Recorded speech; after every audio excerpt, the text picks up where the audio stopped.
Okay, everyone, welcome to Ashion, officially. So our adventure here is going to begin in the village of Greystone Hollow, where, in the past month, villagers have started disappearing in the night without a trace. Most of those who vanish never return, but a few have stumbled back days later, sickly and pale. Some exhibit signs of disease or madness, speaking of strange dreams they cannot fully recall.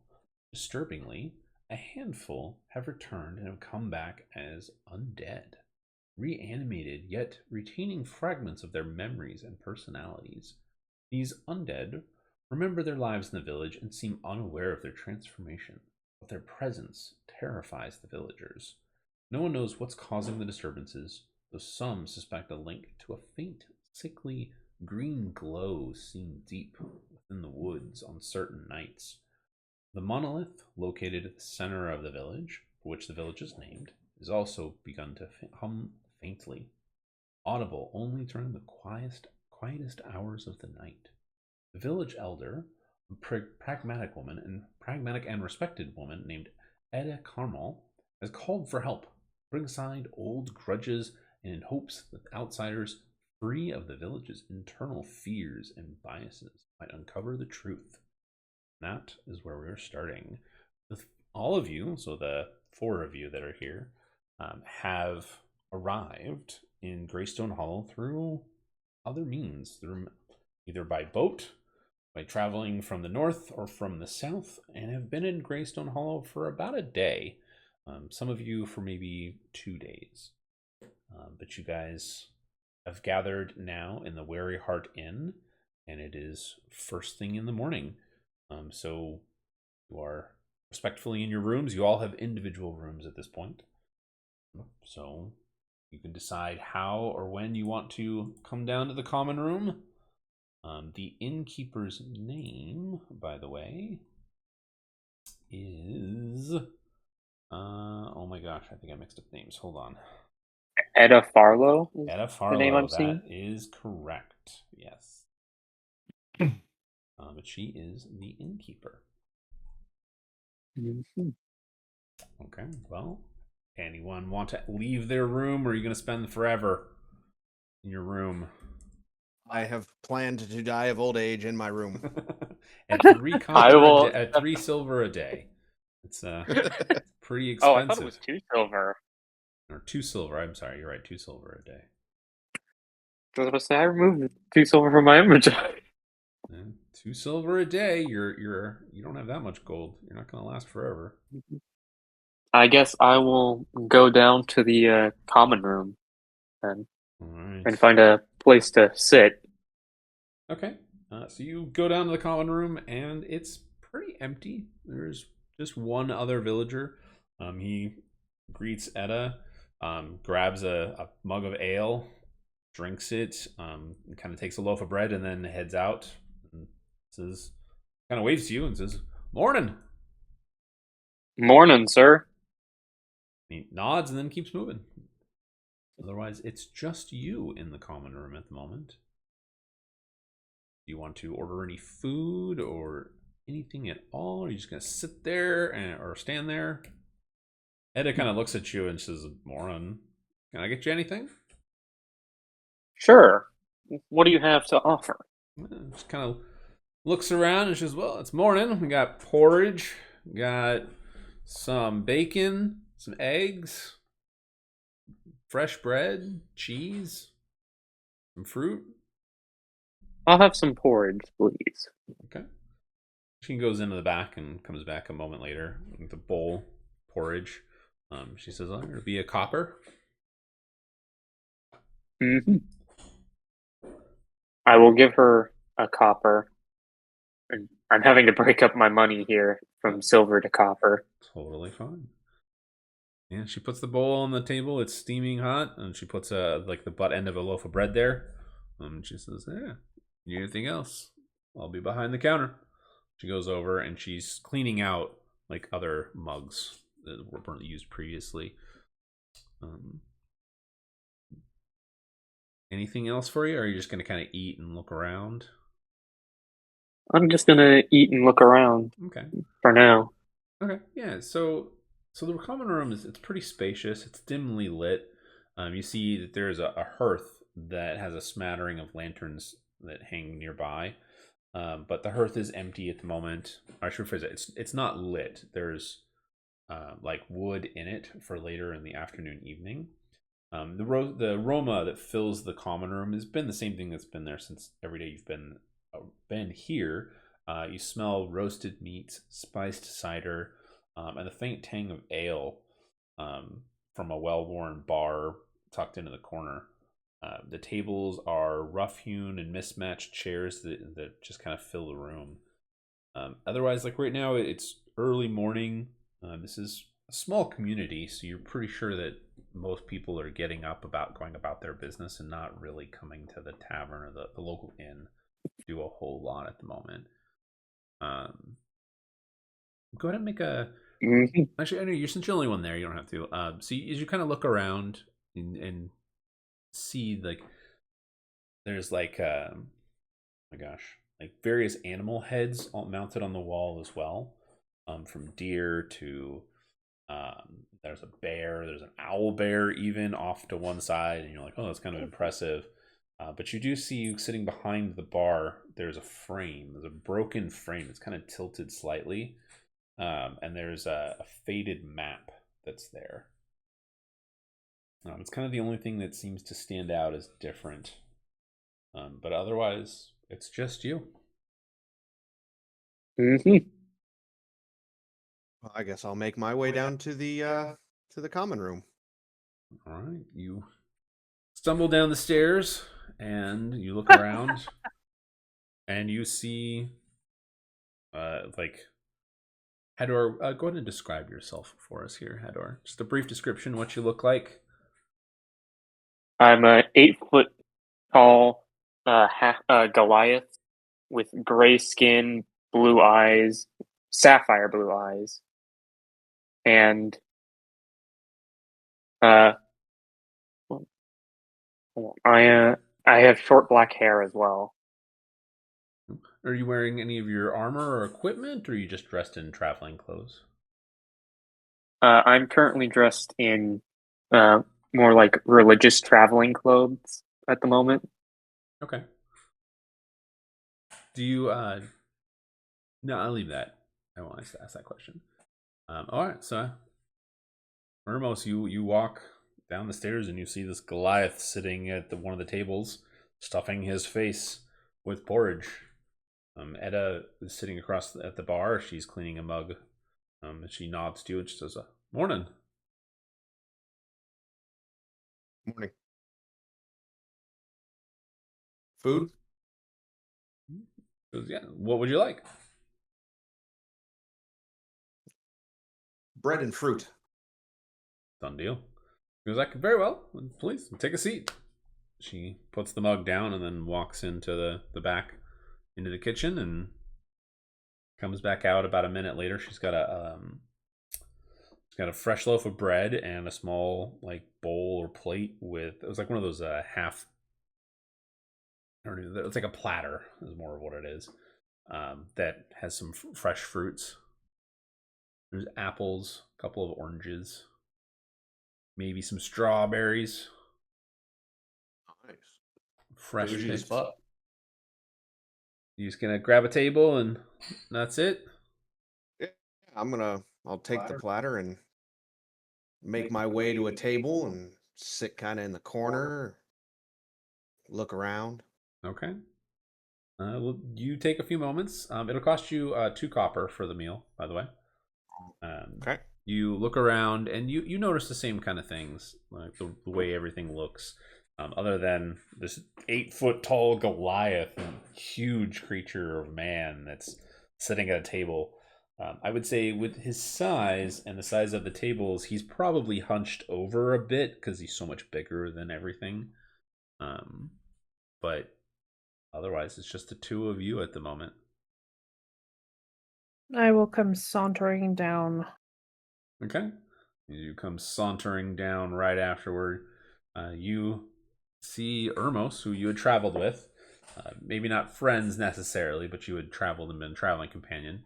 You see him sitting off, like just as he sits down, at the table. Got a platter of fruit and some bread, and he's kind of munching on them, just looking around. I'm gonna go to the barkeep. I'm sorry, what was that? I'm gonna go to the barkeep. Okay, yeah. Ada, she just kind of like she right as you walk up, she kind of picks up the mug, looking like with the towel in her hand, and she goes, "Morning. What can I do for you?" Kind of puts it down. Morning. I would like breakfast. Yes. What would you like? I would like oatmeal. Oatmeal, certainly. Would you like any fruit or bread to go with that as well? Yes. Very well. She kind of puts the mug off to the side and she kind of looks towards the stairs for a moment, hesitating. Waits to see if anybody else comes down.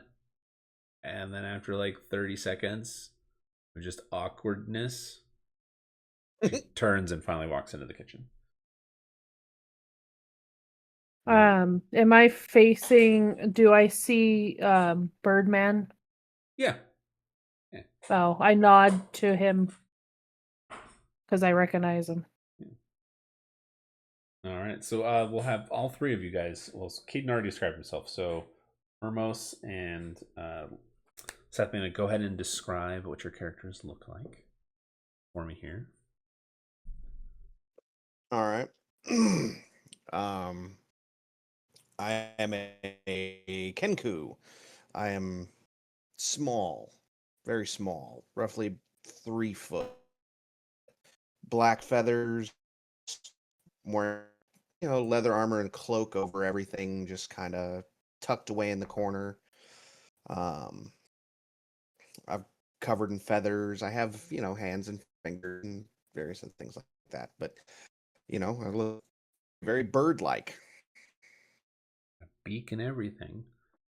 What kind of bird do you look like? You look like a raven, a crow? Like a raven. Okay, so you got a raven's beak and all that Like stuff. raven. Okay. Yeah. All right, Sathlina, what about you? I am a 7-foot tall high elf. My eyes are green. I have tan skin and platinum hair. Okay. Are you wearing any And of your female. armor, like your bow, leather armor, anything like that? Or are you just dressed in common Always. clothes? No, I will always be wearing it. Okay. You are geared up, ready to go all the time. You are prepared for a fight. All right. So are you going to just hang out at the bar, just kind of lean there and watch the semi-empty common room? Okay.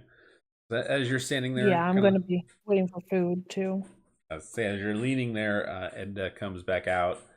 She places the oatmeal down on the table on the bar counter for you, with some half a loaf of bread and some like a small bowl of fruit. She says it'll be 2 copper for you. Okay. At least the 2 copper. Mm. I grab my food, nod in her direction, thank you, and head over to the others. Okay, and ask if I can sit. So Hador and Urmos are sitting at different tables. So are you going to? Oh, they are. Yeah, they're sitting at different tables. I'm gonna sit next to. I'm gonna ask Birdman if I can sit next to him, just because I've seen him before, and ask, "May I sit?" You may. No one else is using it. Understood. Nice. You're munching away so on. I sit and eat. Okay, you're munching away at food. Sir Scar, whose name is I'm forgetting your name. Demetrius, that's right. Demetrius, are you hanging out in your room still? I'm making my way down. Town. Yep.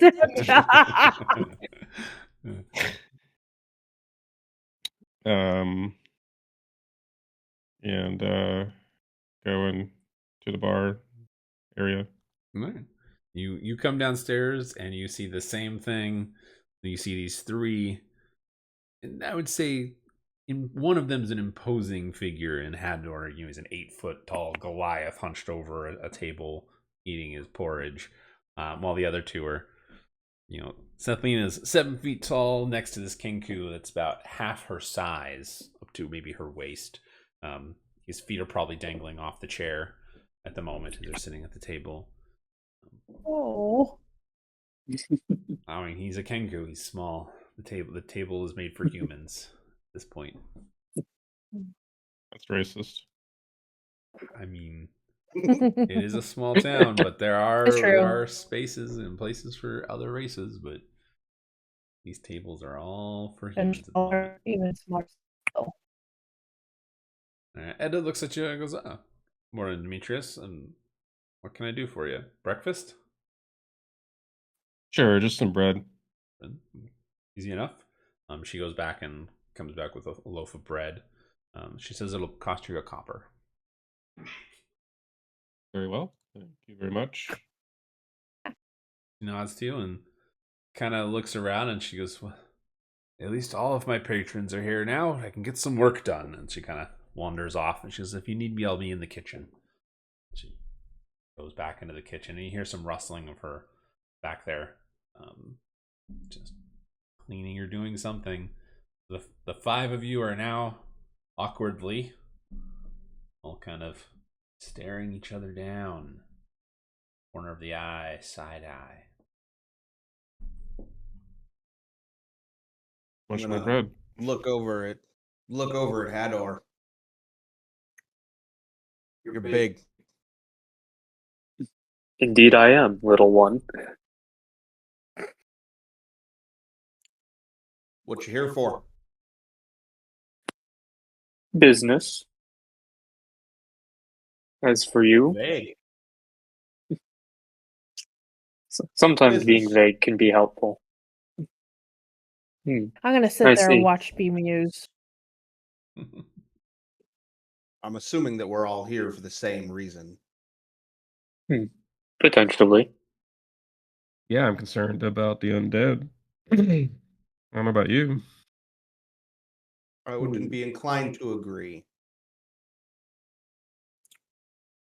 The undead can be a problem.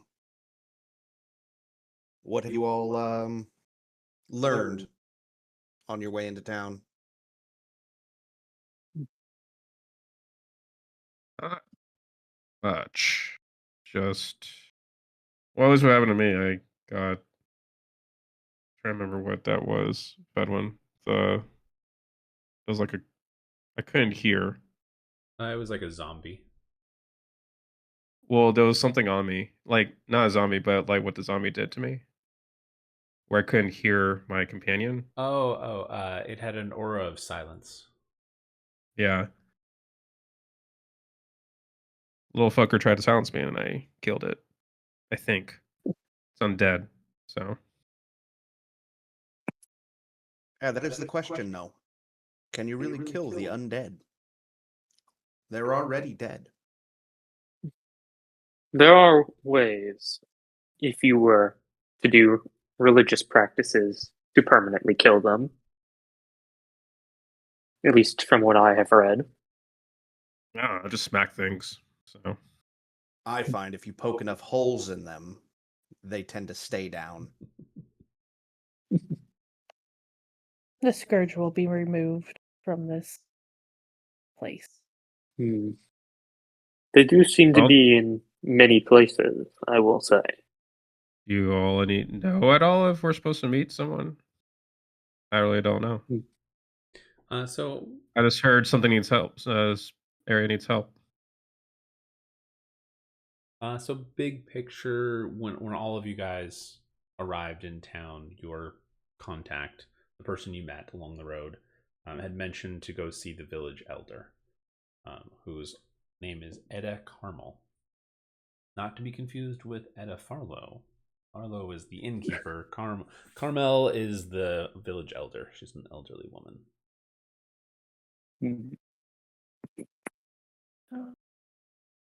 Is it the Is it the? Is it the well, what? I don't. Did you? I believe we were supposed to go talk to the village elder Hmm. and see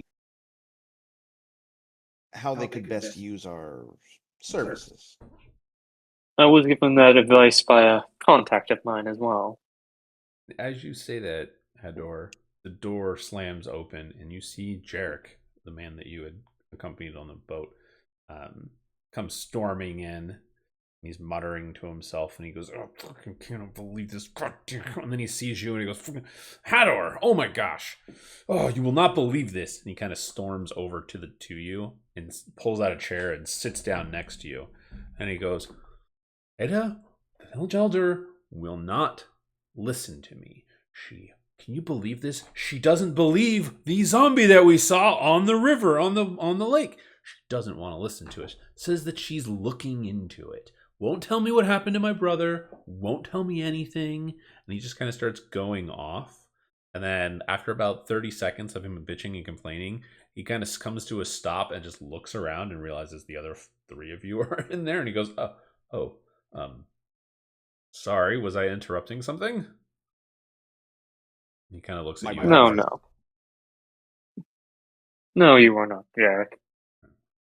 But I believe that she has a reason for keeping this quiet, is to not cause a panic amongst your fellow villagers. He goes, "Well, yeah, that's probably already happened. The village is already on edge." He goes, "Well, maybe you can talk some sense into her." And he just kind of looks around and he goes, "I'm sorry to disturb your meal, everyone." And then he goes, "Well, Hador, you should definitely talk to her. Maybe she'll help listen to you." And he goes, "Well," and then he kind of goes, "Well, morning," and then moves and walks up the stairs and goes up to his room. Hello. By now, I'm gonna finish my meal and then I'm gonna go over to the bar and return the bowl of my porridge. Okay. The empty bowl. You put it on top of the counter and fine and dandy. Well, it seems I am needed elsewhere. I bid you all adieu for now, unless you wish to accompany me. Well, if you're going to see the elder, yeah, sure, I'll accompany you. Agreed. And I'm just gonna get up and start heading same way because there's zombies to be killing. Mhm. Sort of. Certainly are.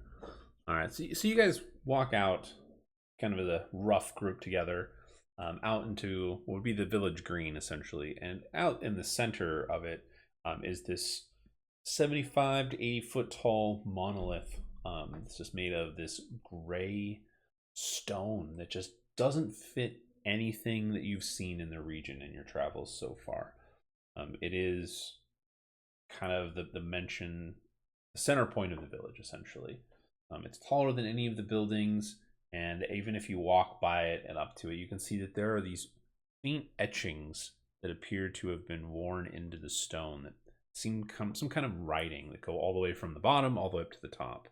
If you put your hand against it, you can feel a very faint vibration from it. It's almost imperceptible.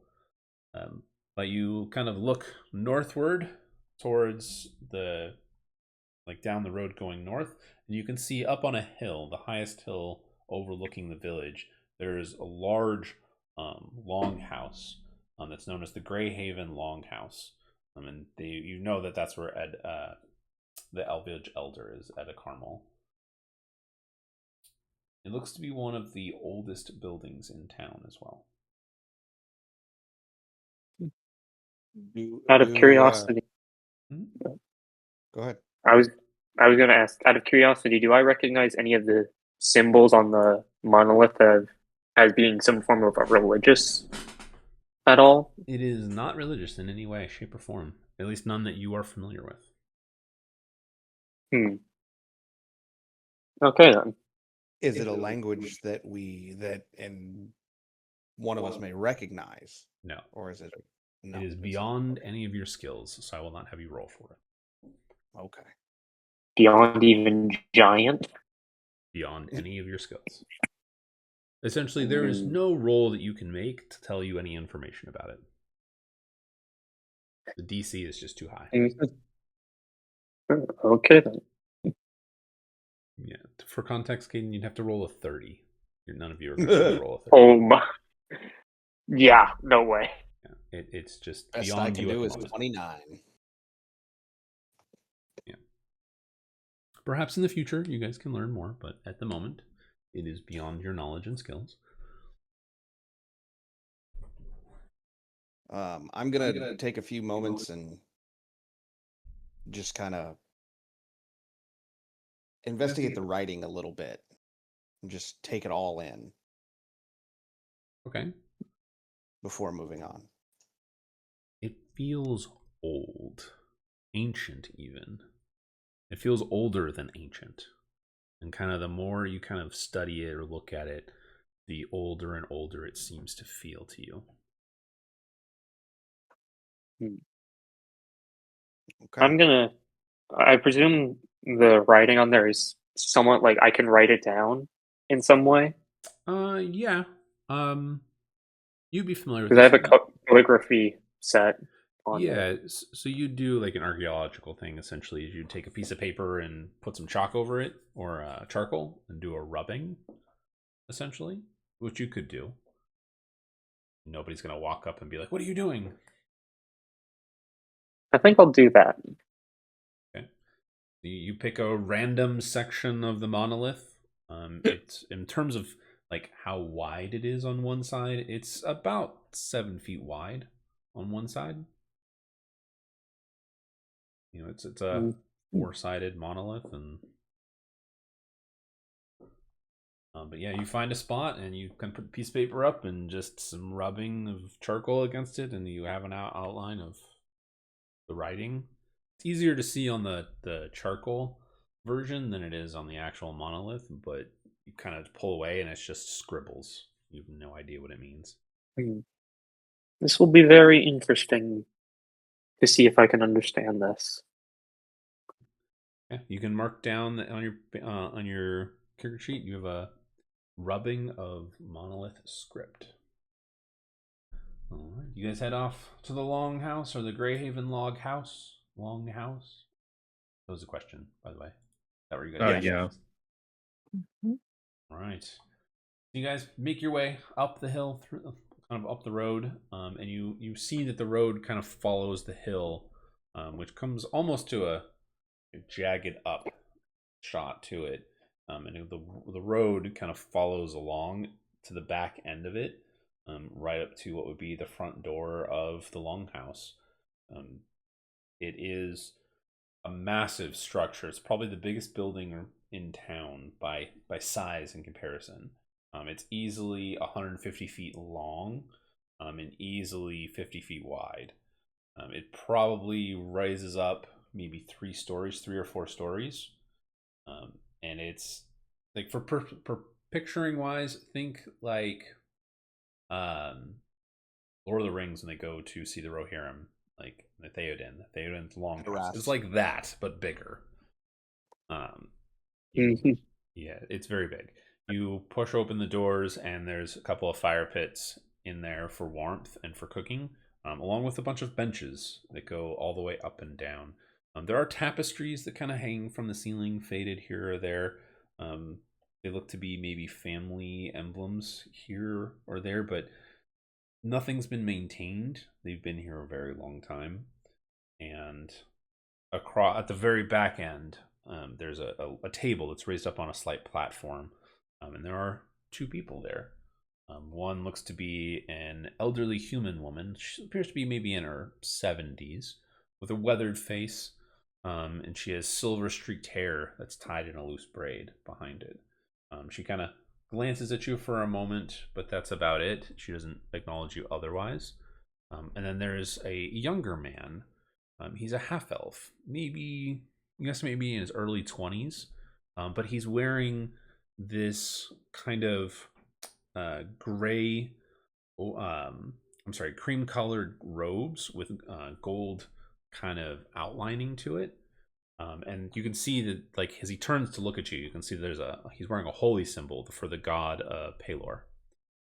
But he looks to you, looks back to her, and then just keeps talking. He's in a hushed tone. They're talking together. You guys are like 90 feet away, unless you guys want to walk up and interrupt their conversation. Can't see any of their. Can't read their lips. No, you'd have to get closer if you want to see and listen to them what they're talking about. I will begin approaching them. Okay. Same. Both of you go ahead and make perception checks.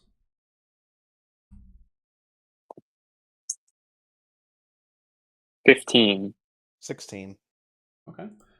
They're not trying to be quiet or stealthy about any of this. They're talking in hushed tones, but as you get closer, they don't cut off or anything.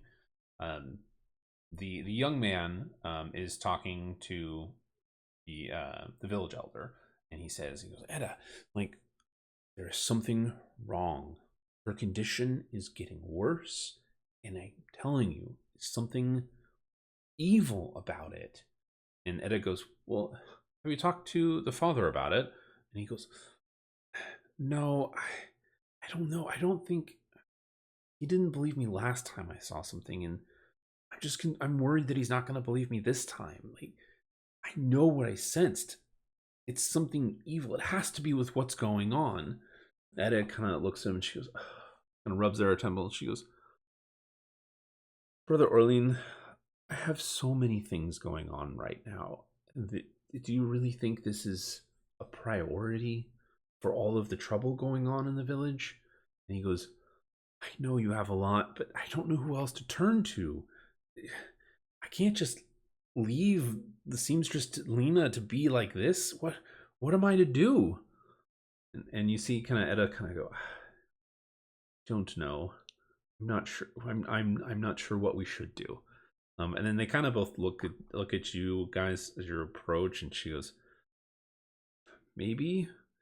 And she kind of looks to him and then looks to you, and she just puts a smile on her face, a forced smile. You can tell she's struggling with it, but she looks at you and she goes, well, I apologize for our conversation here. We have some pressing business in the town, if you know what I mean. I assume you've come at our aid, come to help us with what has been happening. Yes, You are correct. She goes, what a relief. Well, I mean, she kind of looks at the Brother Orlan, the man next to her, and she goes, well, Brother Orlan, perhaps it'd be best if you bring your problem to them to start with. Maybe that would be a good place. He goes, yes. Please. He kind of walks around the table. He goes, let me introduce myself. I'm sorry. And he holds out a hand to shake your hand, Hador. I will shake his hand. Okay. You're like, it's like shaking a child's hand. Your hand is huge compared to his. But he's got a firm grip. He stands about 5'7". So you're a good, 2.5 feet taller than he is. You can look down at him easily. But he goes, strong grip there. Yes. So I apologize. My name is Brother Orlan. I am one of the brothers here in town. I worship at the Radiant Temple in town. I'm one of the father's assistants for it. And he kind of starts rambling for a moment, and you hear Edda go, and he goes, yes, sorry. Well, I don't know how to say this. So I tend to various people in town, and I have a little bit of skill in magical energies. And the seamstress, Lena Feldspar, she fell ill a few days ago while gathering in the woods. And at first, everyone just assumed it was a fever or maybe some normal sickness. She seemed pale and not doing well, but she hasn't gotten better. In fact, she seems to be getting worse. I tried to cast some of the simplest magic that I know how to try and aid her in her healing, and something was wrong. It felt cold, necromantic even. And I haven't. He kind of looks back at the village elder and goes, I haven't told Father Daleron yet. I fear that maybe something's affecting her, something that's lingering with the rest of the village as well, with this necromantic energy, if you would. I Perhaps see. perhaps you'd be willing to investigate for me, see what you can find. Of course. It would be most wonderful, most wonderful.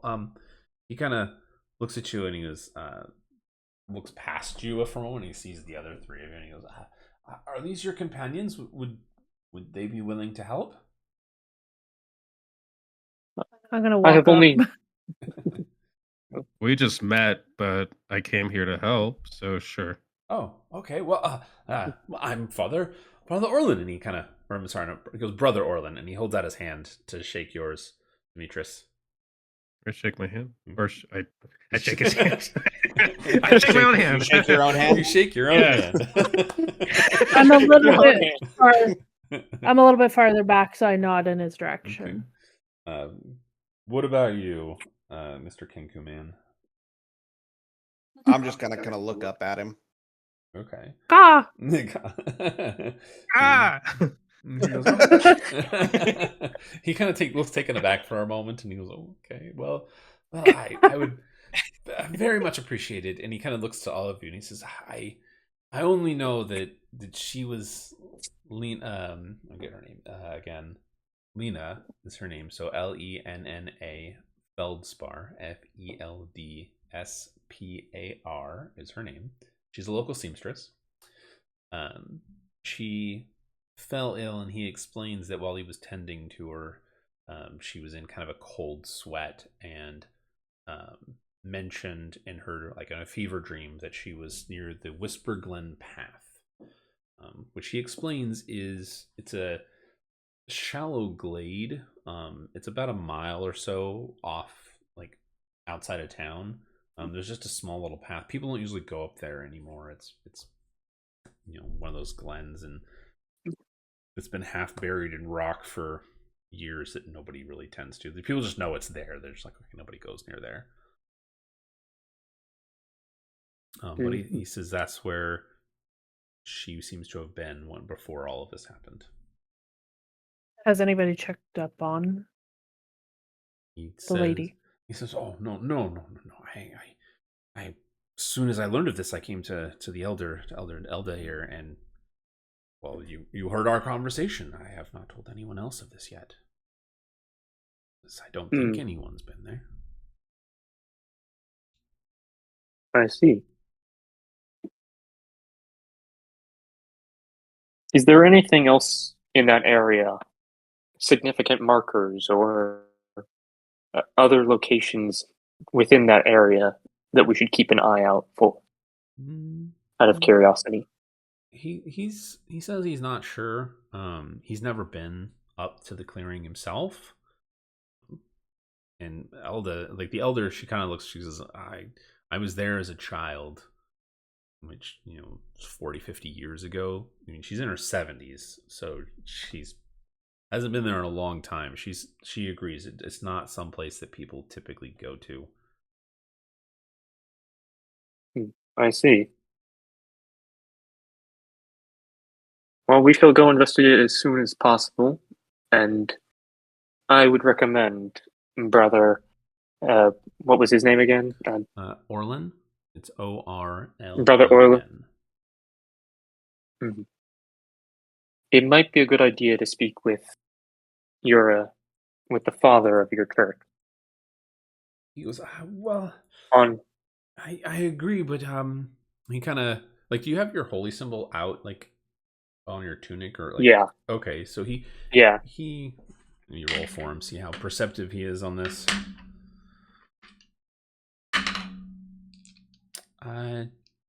Yeah, he doesn't seem to notice at all, like your symbol, and he's completely oblivious to it at the moment. I mean, you're an 8-foot tall Goliath. He's more impressed with your size than this little symbol.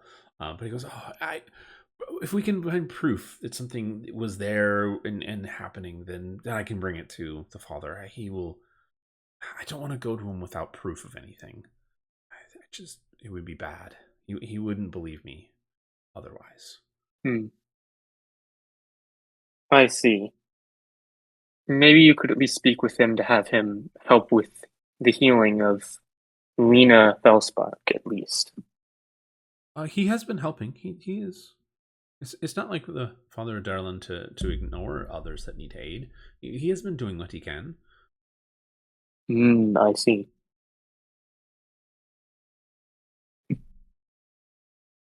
Well then, I must go grab my gear and do what I must to help spread Palor's light, brother. He kind of realizes, sees that emblem on your chest finally when you mention Palor, and he goes, "Oh, yes, a fellow initiate, thank you. Of course." And he goes, "Well, before I forget, I would be remiss to forgive myself in saying that if you can find something and we can find proof, and perhaps if we can heal Lena, then I would be more than happy to provide a reward of some kind. We don't have much, but if you can bring something, proof, I will be happy to provide what I can. But yes, I will prepare." And he goes, thank you. And he kind of runs out of the hall, leaving you guys behind. You're kind of like, okay, cool. Didn't tell you what you were going to get or anything, but said there'd be a reward, something. The village elder, Edda, she kind of just watches him go for a moment, and then she goes, to be young and impulsive. But she kind of looks at the four of you, and she goes, "It's very kind of you to indulge him. If you have indeed come to help, and it seems that you have, she kind of looks around behind you, and she kind of lowers her voice and motions for you to step, for all of you guys to kind of gather around the table that's on there. When you guys do, she kind of whispers, she goes, "I don't know how much you've heard. I know you've all had a moment where you've encountered some kind of unnatural force here on your way into the town, from what I've heard. I'm grateful that you have survived. It is a good thing. It's a positive thing. It means we stand a chance. However, I would not be doing the village any good if I was not suspicious of certain things that have happened lately. I have been the village elder for many, many years. I have known everyone here, watched them grow up over the years. There are a few humans, I should say, that are older than myself, although there are various elves and dwarves and other races that are older than me that have seen the decades pass. But there is a man named Torvin. He's our blacksmith. I've known him for decades. He was a good friend. But something has changed in him lately. He's been distant and irritable, and I'm not sure why, but it is very different for him. I can only suspect that maybe it has something to do with his apprentice that disappeared recently. He is unfortunately one of those that vanished in the night, and no one has seen him since. His apprentice Bran. But if you could, I would be grateful if you were to look into Torvin and make sure he's okay. Of course. It is your nature as the village elder to be concerned for your fellow villagers. Yes, I shall. It is indeed my I job. shall check in on him. Thank you. Well, I will not take up too much of your time, so please, when you have learned of anything for Father Orlin or Brother Orlin, or you've learned anything of Torvin and checked on him, if you have any information, please come return to me, and I will be happy to hear what you have to say.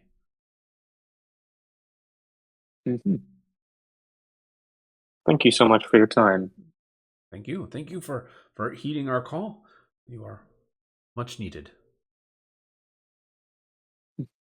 No problem. Yay, quests!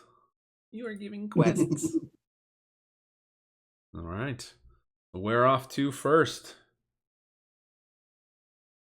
Well, I'm gonna go back to the inn and grab my gear. Okay. Yeah. I have my gear. So. Same. All right, you guys head back to the inn. It's on the way, anyways. You wait for Hador to come back out. It takes about 10 minutes. Well, Hador, what kind of armor are you wearing? That's that I'm wearing a chainmail. So that's heavy armor, I think. Medium armor. Medium. Okay, so it Change takes to about. medium. It would take maybe 5 minutes to don everything, and then get all prepared and all your stuff. It'd probably take me about 10 minutes. So you guys wait about 10 minutes, and he comes out dressed in his chain shirt with a mace, shield, everything ready to go. All right. So where do you guys? What do you guys want to tackle first? I think we should look into the seamstress first. We should look at Lena. Okay. I have a feeling that she may become one of the things we saw on the road. Hmm. Okay. So Yes. Is the blacksmith along the way to her, out of curiosity? So the blacksmith would. No. The blacksmith is the direction we just came from. Yeah, so you guys would have passed the blacksmith shop. It's like down the road slightly. So to Okay, we might want to speak with him after we've checked in on Lena. Yeah, so Lena right now is at the temple, the Radiant. Oh my gosh, it's the Radiant Temple, which is just down the road from where you guys have. You guys have to go that direction to get out of town to the path, the path, anyways. So is that where you guys want to head first and see to her? Sure. Yes. Okay. Yep. Yeah. So it's right down the road. Maybe like 4 buildings down from where the inn is. It's a modest yet reverent structure of pale stone and timber. It seems to glow softly in the morning light. Its sloped roof bears the carved symbol of Palor, the rising sun. It does have some stained glass windows of gold and amber. But you walk inside. It's big enough to house maybe 200 people. Pretty big, all things considered. There's a bunch of pews going on either side of the temple. But you find your way. Like Brother Orlin is there. He meets you and brings you to a side chamber where they're tending to the sick. And there are maybe 4 other villagers there that are also seem to be sick in various conditions. But he does lead you over to Lena, who is being tended to by looks like a nurse of some kind. But she's putting a cold cloth on her forehead, and Lena's just kind of pale and sickly. Let me describe her physically to you guys. All the NPCs. So she's a halfling woman. She appears to be in her mid-30s. She is petite by halfling standards, but she has kind of this curly chestnut hair that seems to be matted to her head at the moment. She tends to wear some kind of lavender-looking clothing. Her sickness has left her pallid and drawn. There's faint black veins visible along her collarbones and wrists. But even as they're putting the washcloth to her head, you can see that she's muttering incoherently and kind of tossing her sleep.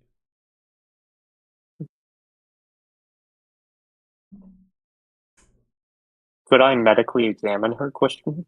You can, out of curiosity. Yeah, you can make a medicine check. Mm-hmm. So go, 10. Okay. You can make another nat 1. Went from an 18 to a 5. I mean, you can tell she's ill. She's got some kind of sickness. They're definitely tending to her the best they can. Okay.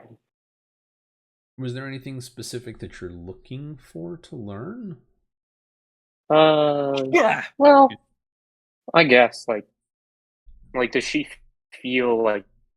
Does it feel like there's like negative or like darkness coming off of her, in a sense, when I check her. So in this case, it would be a religion check for you. I will roll a religion check then. Nat 20, baby! Oh, shit. Nat 26! Very nice. Okay, so with your medicine check, you're like, okay, you're tending to her as well as you can. You're like, okay, you're like, seems like you're doing good. You kind of close your eyes and put a big hand. I mean, she's a halfling. Your hand is like the size of her head. You kind of gently put it on her chest and focus on Paylor and asking his guidance. You're like, okay, Paylor, please tell me some information. And you feel this kind of holy energy radiate through you for a moment from the top of your head, through your body, into your hand.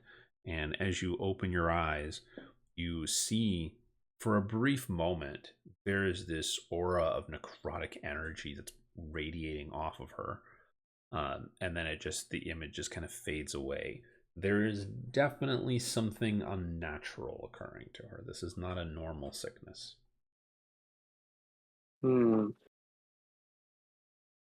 Brother Orlin, might I speak with you privately for a moment? Sure. He steps off to the side a few feet away and says, yeah, what is it? You were right about your concern. I too have sensed what you sensed. So there is something wrong with her. Something not natural. I was worried of this. Indeed. Oh. Unfortunately, Father Darlin is not going to believe just you and I, not without some kind of other proof. Have you been able to go to the Whispering Glen yet and inspect? Take a look? Not yet. We came to check on Mina Felspar first. Oh, okay. Well, I would definitely recommend going there then. That is, I believe, where she encountered whatever is causing this. Thank you for your time, brother. We will, of course, come back as soon as we can with answers. May Paylor's light guide you. And walks away. And you as well. Yay, religion. Woo. Woo. Huzzah! Religion!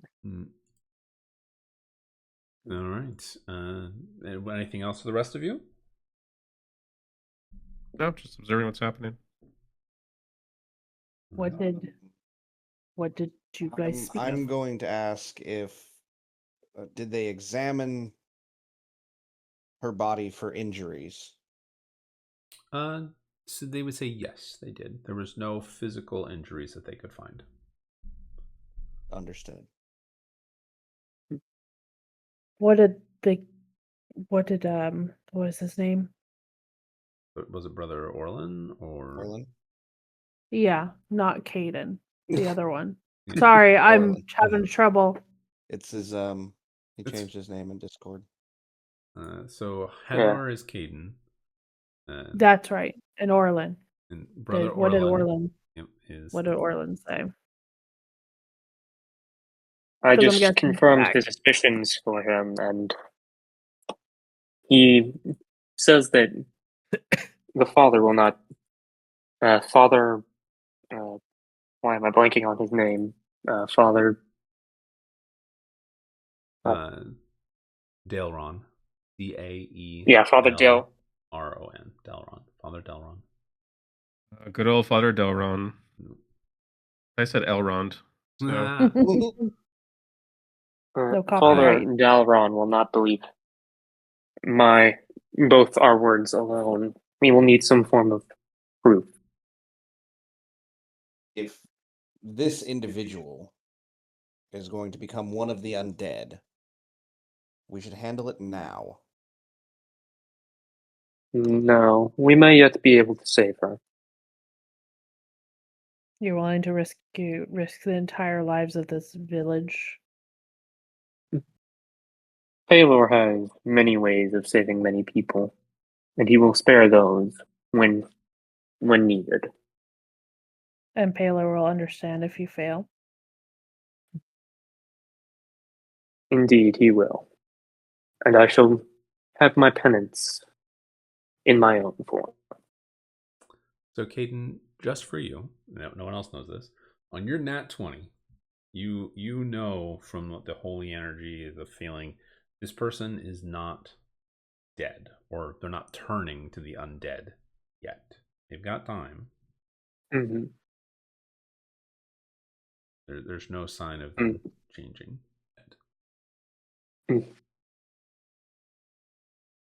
It is best that we be quick and go to the blacksmith and speak with him, and then go to this outcropping where her illness befell her. Just so you guys are aware, those are two separate quests. So Yeah. two different ways. Mm. You can certainly go any direction you want, but they're just two different things, is all. If time is of the essence, then we should proceed to the Glen. Indeed, we should. Then off we go. Okay. Well, then I need one of you, doesn't matter who, go ahead and give me a survival check. Or I'm sure we'll change it to make either a perception or a persuasion. You guys are basically asking people in village how to get to the path, to this Whisper Glen path. I have, I got the chunky dragon! Oh! Nat 20. Nat 20. Dang, that's 2 nat 20s so far today. That's really good, guys. Really I good. love my chunky dragon. There goes our good luck. All right, Sathlena, you spend, it doesn't take very long. You kind of wander through the village, and people are like, oh yeah, go this way, head west, or I'm sorry, east, head east, and you're looking for this area. They give you directions. You find a kind of a small farmstead right on the edge of the village, and they're like, oh yeah, I think you go, see that tree over there, go there, take a left to go about 300 feet into the forest. You'll see a big boulder, and then on the other side of it, there's a log that fell over years ago, and it's just on the other side of the log. And the guy gives you perfect directions, and you're just like, cool, I got it. And you quickly find the path, the Whisper Glen path, no problem. So give me a marching order, just so I have it. I am in the absolute back. All right. I'm ranged, and I'm going to, I guess then I'm going to take third. Okay. I will be at the front. I'll be right behind. All right, that makes sense. Okay, well, Hador, since you are leading, the path is pretty worn. It looks, at this point, it looks more like a game path rather than like a walking path. But go ahead and roll a survival check for me here. I will give you advantage because Sethlina rolled a freaking nat 20 on that. For the roll, you have to beat a 5. So, nat 20. Holy shit! Okay, you're just like, hey, cool. I know exactly where we're going. Like, it's like you've been here before, and it's really weird because you've never been here before. Like the path just has good instincts. Yeah, the path kind of wanders off for a moment. You're like, that is not the right path. That one is. Everyone's like, okay, cool, I'll follow you. Okay, well, cool. You're like, great. Very intuitive. Yeah. So I had to beat a 15, is what you said. You need to beat a 5. 5. So you beat it by 15. So it's. I was gonna have. Yeah, it takes about a mile and a half in, but you guys are going over the landscape. It takes you guys about 30 minutes or so. Easy enough. And tucked just off the Whisper Glen path lies a shallow forest glade, encircled by pale birch trees and low-lying ferns. As you approach, the air here feels unnaturally still, as if birds and insects instinctively avoid the space. In the center, a cluster of twisted roots snakes through the underbrush, their bark slick with moisture and faintly shimmering with a sickly green hues. The light here never seems to fully pierce the canopy, and the shadows stretch longer than they should. In the center, a half-buried rock formation that juts from the earth. Its surface is cracked with a glowing, faint line of violet. And map time! Alright. You said nap time? Map. Map. Oh. I Map. heard I was nap. like, You wanted great. So great. I was like, we I don't heard need to nap. be. Let's take a nap. There are no So, short rests in this game. What are you talking about, Willis?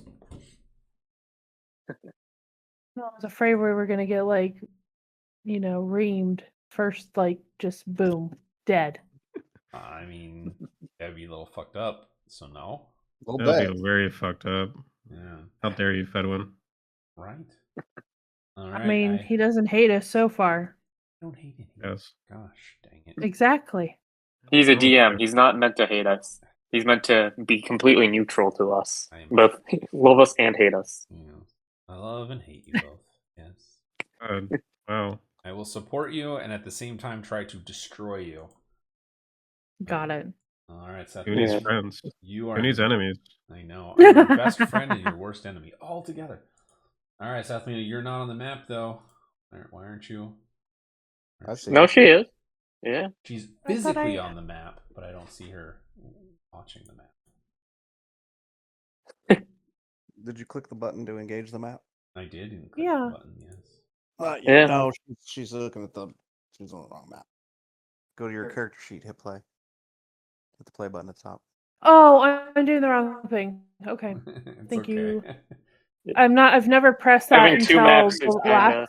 There we go. I've never used that before. Yeah, totally fine. It's fun. It's just I have the button. I have the power to see everybody that's connected to the map, and if somebody's not connected, I don't want to describe something and be like, "Yo, this happens," and then you're like, "What are you talking about?" So Yeah, totally. I'm vibing with Vibing. what I can't see. So just vibing. All right, so there's your Yeah. marching order. The stone is in the center. For this map, every 4 squares is 5 feet. So a collection of 4 is 5 feet. So for you guys walk in the path, it goes kind of around a bend and down slightly, and it goes down. Maybe it's not too steep. It's a slight like down a hill into the clearing, and you can see there's no like direct sunlight that's coming in. It's just shadowed, but you can see this rock formation that seems to be split in half in the center. It's got this sickly green glow around it. I thought you said violet or Violet. purple. It is Lavender. Violet. You're right. Yeah. It's violet. So it's violet. Violet, yes. Yeah, It's no. like a purplish Okay. violet color. It's necrotic. Evil. I thought Mm. necrotic was green. I mean, it can be a sickly green or violent. Violet, violent, and violet. All of the above. It's the color of death, okay? It's like a bruise. You. Exactly. All right. Well, Hadar, you're first. You're in the front of the line here. You all kind of are I'm sitting on gonna- this ledge looking down. I'm gonna cautiously approach to about there. Okay. Well, actually, I'll go down to there and look around. Make a perception check for me here.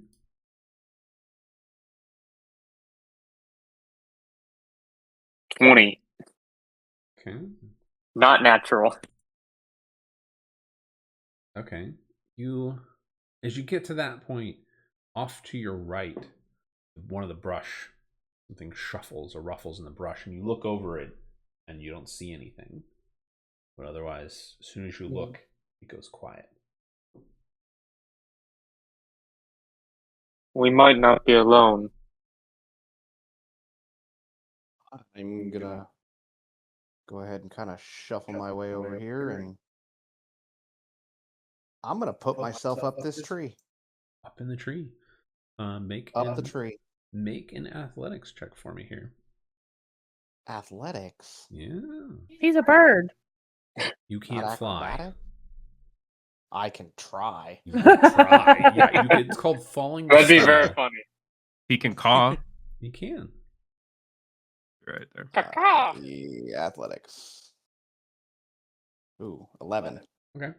Well enough. You climb up into the tree. You're about 10 feet up off the ground. Got it. I'm gonna give you a green border, meaning you are off the ground.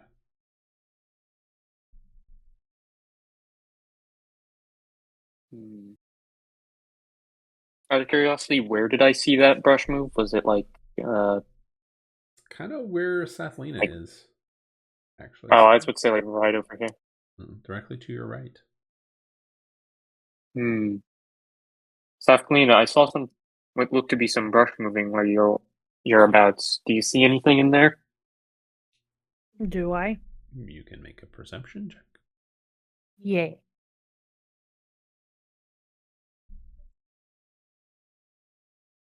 13. You look and you do not see anything. Can I hold an action of? Only in combat. Oh, What, okay. Yeah. I just want to be ready to shoot something. I mean, yeah, you can be ready. You can have your weapons out. Okay. That's fine.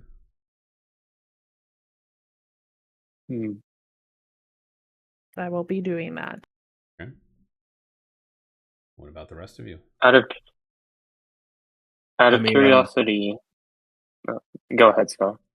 Well, I mean, I'm on alert because what's his name? Hador? Is that how you pronounce Hador? Yeah, Hador. Hodor. it? Hador. Hold the door. He said that he heard something in the bushes, so I'm on high alert. Okay. All right, Hador, what do you want to do? I'm going to slowly and cautiously take 2 more steps and then look at the stone and like inspect it from a distance. Okay. Roll an investigation check. You have disadvantage on it since you're so far away. This will not be fun. 14. Oh no, wait, 5. My bad. You're like, it's a stone. It looks old, and there's some kind of something on it. You're not sure. There's definitely something radiating, some kind of energy radiating off of it. I can't tell what's with the stone at this distance. I'm going to get a little closer. I'll follow a little behind. Okay. Demetrius, go ahead and make a perception check yourself. Because you're alert and looking around. If I'm on alert, is that advantage or just a straight roll? Just a straight roll. 12. You don't spot anything either. You're all definitely very uneasy, and you feel this, like, everything about this area right now feels like unnatural. It's getting under your skin. You all feel it.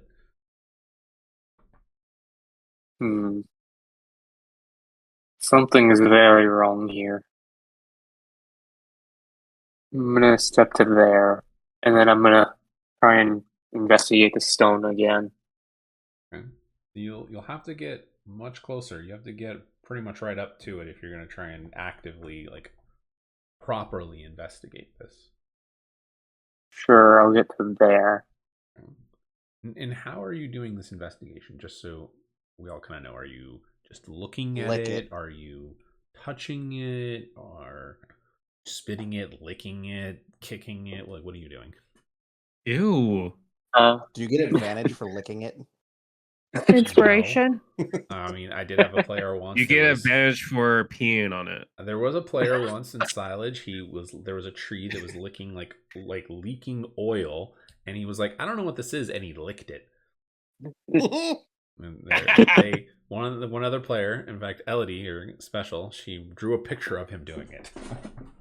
It was pretty funny. And he died? No, he didn't die.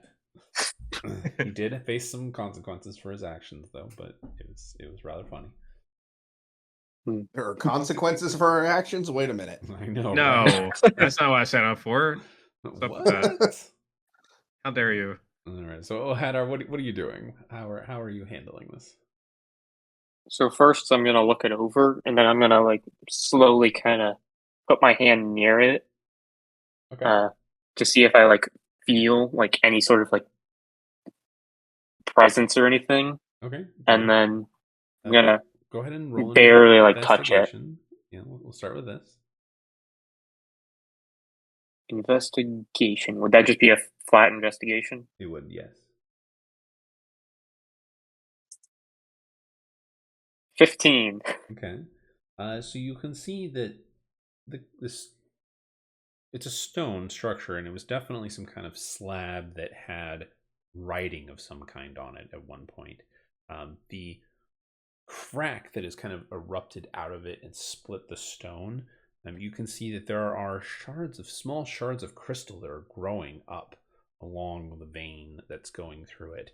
It seems to be, as the crystals are growing, you can almost see them growing, but it seems to be splitting the rock or the slab more and more every second. As you go to kind of like reach in there to touch it, I want everyone to roll initiative. 19. 27. Holy shit. Oh! 8. 13. That's a nat 20. So Wow. That's what the fourth A nat 20 plus today? Dear. Yeah, that's God. number 4. Yeah. Wow. Dice God said, "Here, have some nat 20s for you." He really did. Okay, hold on one second. Fix this. That's more nat 20s than I think that we've seen in the last campaign that the four of us were in together. Pretty much. Okay, well, At least in a single campaign. well, so you guys get to go before the creatures do, but you don't know they're there either. So for you guys, we're just jumping straight to them. It's not a surprise round, so so like for a surprise round, We're aware. you're that aware there's of something there. combat, so you are prepared. So there's that, but you just don't know where these creatures are. The first thing that happens is, yeah, that's right. Okay. I got the right one. I didn't number these right. No, the number of them right, you did. Dang it! It didn't. So much for being 4 sessions ahead. No, so in the way it's supposed to work is when I select them, it's supposed to change them to have like an A or a B at the end, and it didn't. So it's making things difficult for me. Hold on one second. Let me fix that so that I know. Am I hidden in the top of the tree? Did you want to roll a stealth? I didn't ask that before, so I will let you. Yeah, I'll roll a stealth. Okay. Oh, that was sad. 13. Okay. He's a glowing bird. You You accidentally pretty cacawed. confident that you're hidden. But you're not. You don't have the condition invisible, as it were. For that, I think it said you have to roll 15 or higher on your stealth. So close. I'd have to double check the book. It's one of those new things in the 2024 edition. Hi, Laurel. Oh, it's sad. She came in because it's treats time usually, so she's like, "Oh, treats? Where treat?" Exactly. Okay, so this one appears. This shadowy, red-eyed fox appears, kind of Salina right next to you, and you watch as he's about, maybe we'll say about 5 feet away. We'll put him there, and for a brief moment, as you watch him, he vanishes into the shadows and appears right here out of nowhere and attacks you. rolled and nothing came up. What is going on? Wow. Technical difficulties, eh? Yeah. Hold on, I'm gonna pause this and resume. Nothing. See if it showed up on somebody else. Ah! Oh, it did. Okay, it showed up on somebody else's sheet. That's fine for me, so long as I can see it. All right, they rolled a 10 to hit you. So obviously they're gonna miss you, Sathlina. Okay. Do I get to return the favor? You do not. No. Damn it. And then they are going to try and hide. Bonus action. And as far as you can tell, what's your passive perception for me? It is perception. Passive perception. Oh, thank you. 16. Okay. You can see it still, but to everybody else, you see it appear for this in brief shadow and attack, claw at her, or bite at her, I'm sorry. And then it seems to disappear. I am going to mark it with a white, seeing it's invisible, but Sathlina, you can still see it because your passive perception is above what it rolled. And then another one appears out of the shadows, Caden, and attacks you. Okay. And you're kind of like, what the fuck? It's like, where the chuck did you come from? You roll a 14 to hit you. That will... I have a 15 for armor class. Okay, it misses. He also tries to hide. What's your passive perception, Caden? 15. Same thing. He seems to meld into the shadows, but you can see him still. He did not hide well enough. And then a third one charges or shadow jumps and attacks Demetrius. Wow, they rolled really poorly. They got an 11. Misses. That's it. His turn. And then these, you guys watch as these, like the branches, the twisted, gnarled branches, come to life, and they start to move towards you. Oh my gosh. We lost initiative order, by the way. Really? Yeah, Yeah. we did. Yeah. Yeah, I'm it's on not up first, there. but it's not up there. Okay. Let me pause this again. Okay. I resume There it this. is. Yay! Did it work? There it good? is. Okay. Yep, that's better. All right. So one of these gets to you, Caden, and is going to try and attack you. He rolled a 12 to hit you. He does not. Hooray! One moves to there. Moves to there, and is going to try and attack you again, Caden. Because why not? I got a 20, not natural. Oh. Ooh, that'll hit.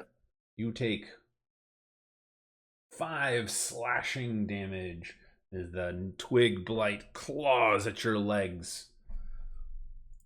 And that's it. All their turns. All right, Sathlina, you are up since you were Finally. Last. You're last. It's last. Only one round. Yeah, we're only on the first round.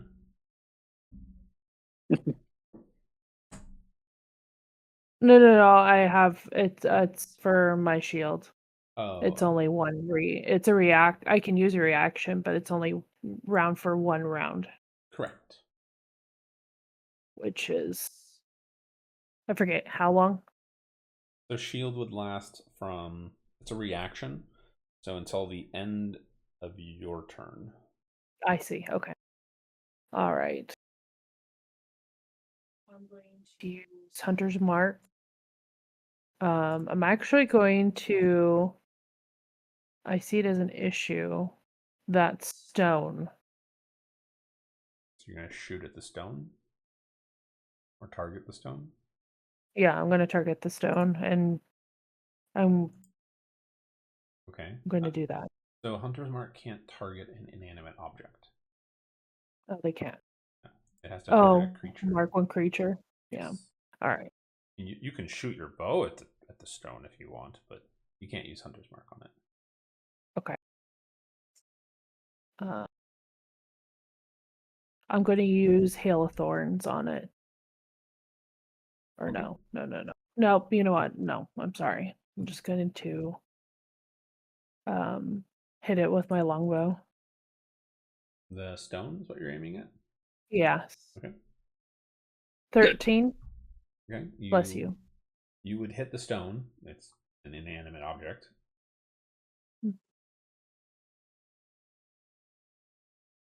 11. Unfortunately, you do not do enough damage to affect it. Your arrow just shatters across it.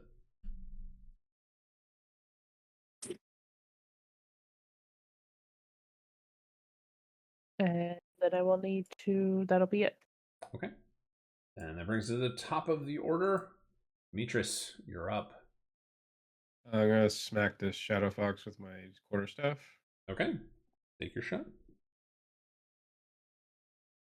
Oh my god, 14? 14 will hit. Oh, okay. That was almost a nat one. Like, no. Oh. Not a nat one. At least he's far enough away that he can't hit me. That is a 10. Okay. Then, no, it already went. Never mind. Yeah, they've already gone. So unarmed strike. That's my bonus action. Okay. 12. 12 does not hit. I'm good.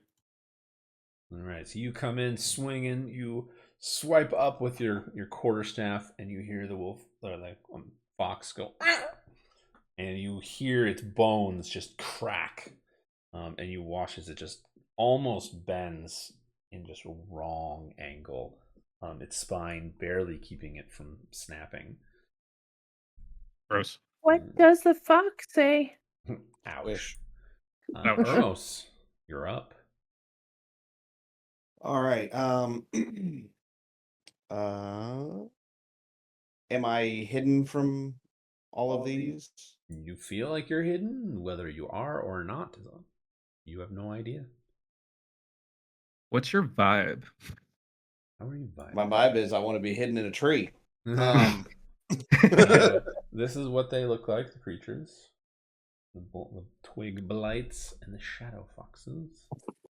I will go for Twig Blight A with the short bow. Okay. I want the shadow foxes as pet. 27, not 20 to hit. You will kill it.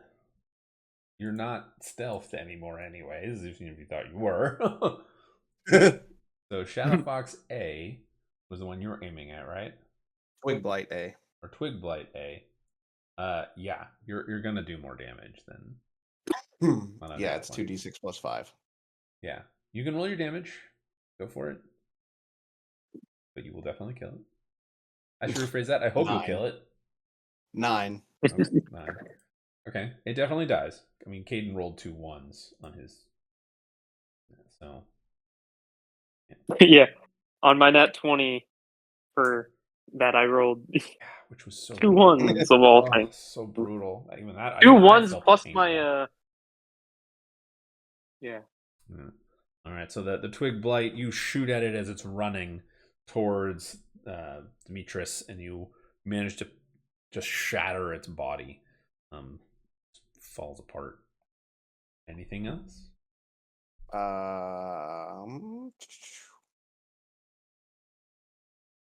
Maybe. Yes. Yeah. I will use my bonus action to hide. All right, roll to hide. Stealth check? Yep. That didn't go well. Ooh. You feel well hidden as you are like, I got this. You are like trying to find where a you spot, feel. and you snap some branches. You were like, I'm good, guys. They can't see me, right? You feel well hidden, but yeah. And I yell out, what? Looking over at you. I am as well hidden as a freight train. Exactly. Hey, at least it wasn't a nat 1. It It was wasn't a nat that. one. It was a nat 1. My stealth is +9. Oh, Yeah. So skill Oh, checks, oh. you just roll a nat one. It's not like a saving throw or an attack. You don't quote unquote instantly fail. You just don't do well, is what it is. Yeah. Uh, Surprise! You think you do well though. yeah. You have a plus. The fact though that you have a 9, plus so 9 is crazy. yeah. All right. Well, Hador, you're up. You can hear this Kenku in the tree behind you. But otherwise, you have two twig blights that go up to your shins, mind you, and a shadow fox that has maybe up to It's your barely knees. I'm going to cast Word of Radiance. Ooh, okay. What's the saving throw for it? A save throw, a con of 13. Okay. Shadow fox fails. What does it look like? Twig blight C succeeds, and twig blight B fails. Okay. As Scar said, what does the spell look like the first time you cast it?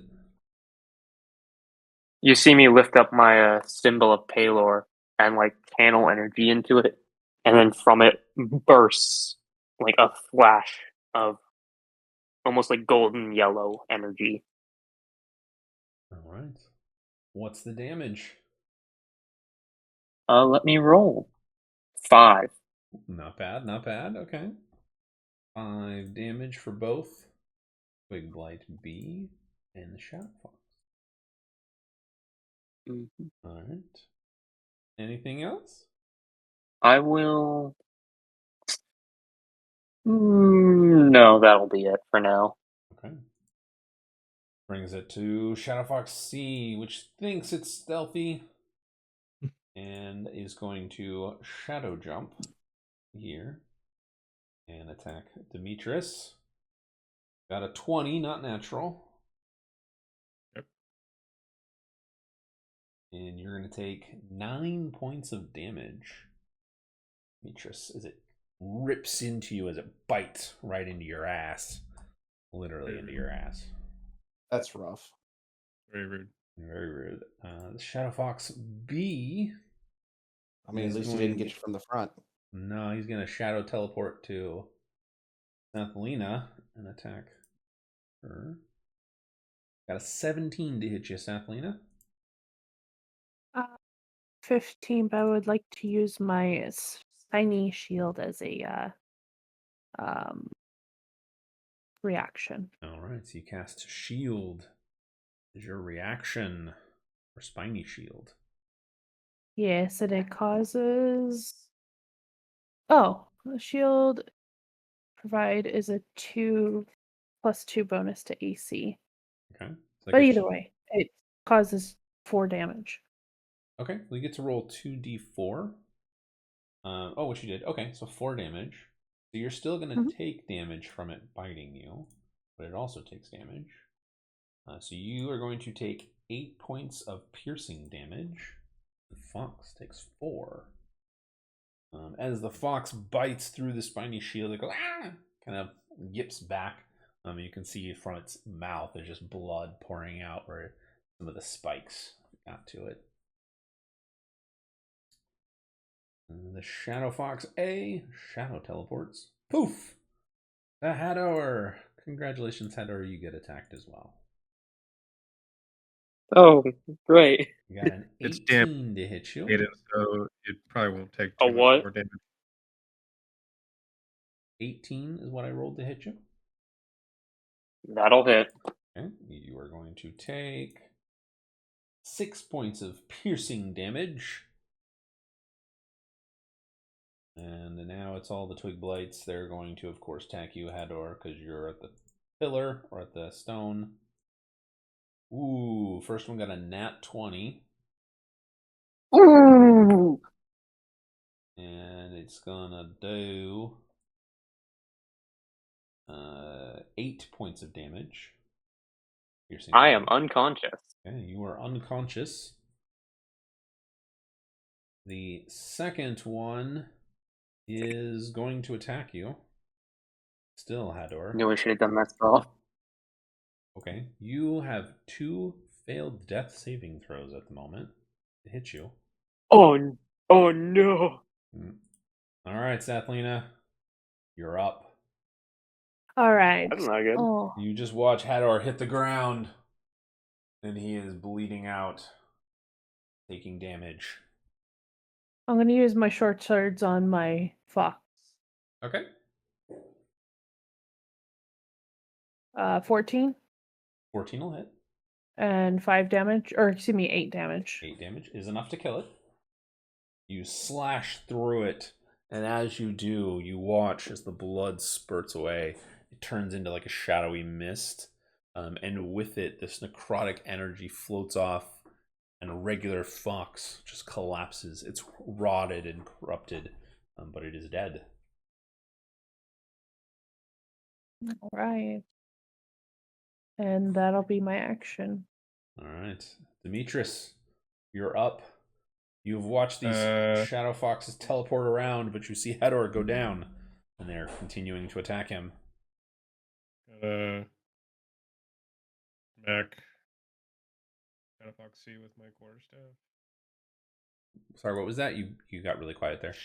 I'm going to smack the Shadow Fox with my quarterstaff. Go for it. 15. That'll hit. 10. 10. Okay. It's still alive.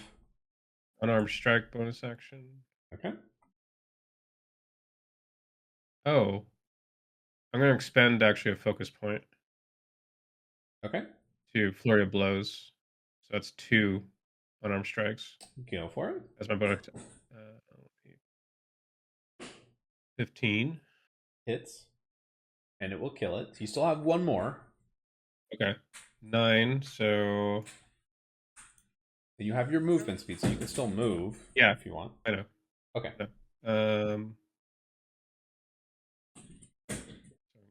Up here. Do another unarmed strike to the twig. Unless I can... Wait. No, it has to be unarmed strike. 25. Will hit. That's an 8. That is enough to kill it. You shatter it as you punch and just explode the needles everywhere. It's pulling its needles out of Hador, and you just shatter them. All right. Anything else? Okay. All right. Hermos, you're up. Same thing. You have watched Athelina and Demetrius destroy these creatures, but Hador is down, unconscious, bleeding out. Both Shadow Fox A has taken damage, correct? Everything is taking damage, yes. Yeah. Okay, everything's taking damage. I'm sure Shadow Fox A is pretty close. Just for context, guys, if Caden rolls a failed death, he dies. Like, dies. Yeah.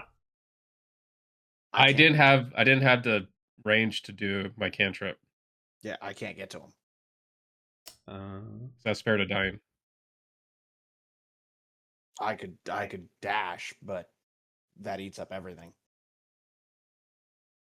For yours, I mean, it's too late now, but yeah. I mean, you guys can. I'm just saying, you guys got what you got.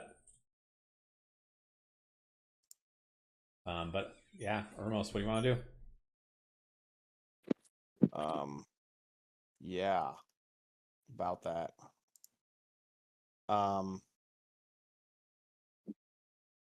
Jesus. Oh, you could. I'm not in the best position here. You could be any other way. I was not expecting that guy to get a crit.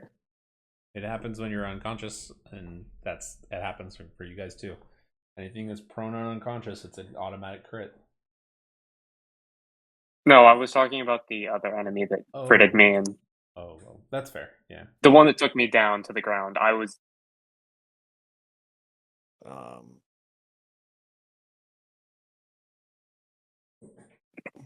Oh. Stabilizing him would be an action, correct? Yes. 4 tiles is 5 feet, correct? Yeah. He is 40 feet away from Ermos. Plus 10. I'm at 10 feet in the air. I would just say it's 40 because you're going at an angle. Okay. Okay, so I will use cunning action to dash. And dash over there. You want me to roll, I'm assuming, athletics or acrobatics to hop out of the tree and not, eat shit? So I will let you roll an acrobatics.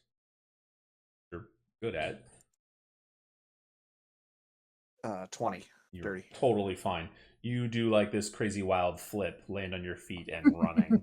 like He's got wings, right? Yeah, it's that falling with style. Absolutely happens. Yeah. You make it look Totally good.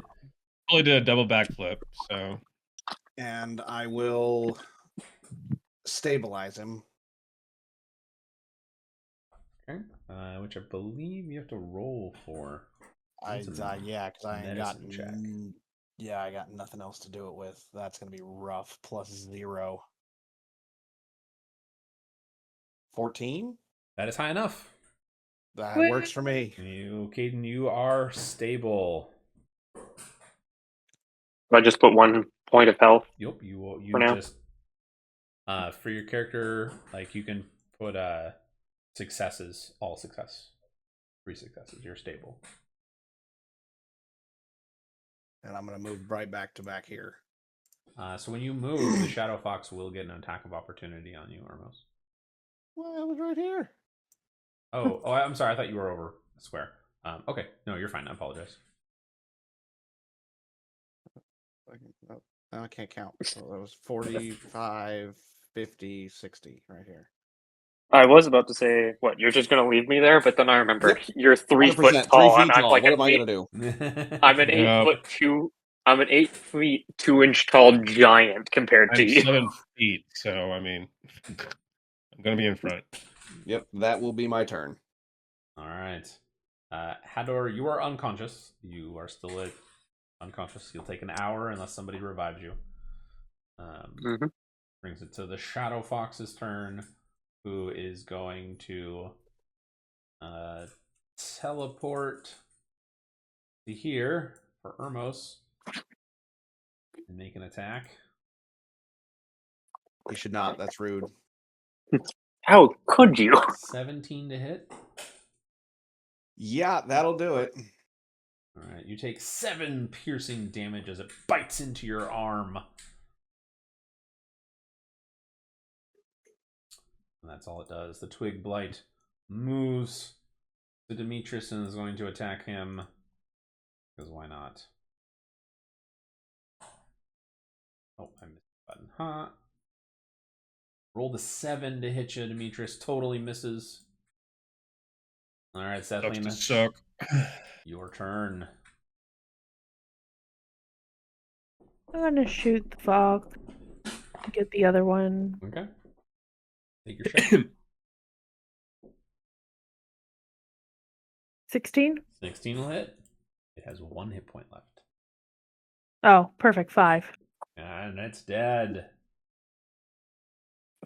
He's dead, Jim. He's dead. All right, anything else? Nope. All right. I can't do anything else. Demetrius, you're up. Okay. This one I'm twig just gonna punch the twig. Okay. That is a 23. You absolutely hit it. Oh. 2 hit points left. 9. Yeah, 9. You I think he murdered it. murder, death, kill. It is dead. All right. Literally was a just fun punches game. its head clean off. Pretty much. All right. It is dead. Everybody is out of combat now. So we will end combat. The Shadow Glen still is very shadowy. Or Whisper Glen is very shadowy still. Hador is unconscious on the ground in a pile of blood. Does Spare to Dying make him conscious? It does not. He'll be fine. He's not going to die or anything like that. He's just unconscious for an hour unless you guys heal him, like give him a potion. I don't Perfect have timing. Perfect timing to rob him. What's funny about all of the damage to him, he's 8 foot tall. These creatures were like up to his kneecaps. So he's just, his shins and legs are just... They're up to my waist because I'm 7 feet tall. Yeah. I could use the fox as a mount. Yeah. He's just covered in... beat up by a bunch of small little creatures. But like, hey, from they his fought me knees in up, he's full. in good shape. There's no damage to him, no injuries. But from his knees down, his shins and lower legs are just shredded. I'm just gonna look over at. Short rest then. I'm gonna look over at Demetrius and just kind of say, I think he's gonna need some new boots. Probably. Yeah, I mean, if you guys want to take a short rest, you certainly may. That is.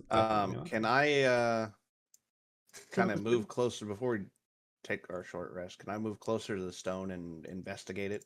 Sure. Yeah. Go ahead and roll an investigation. Okay. Is that a thing? It is.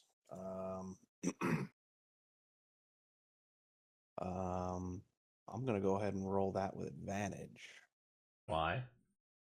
Because I have Kenku recall. Anything that it's a skill check with that I am proficient in, which is investigation.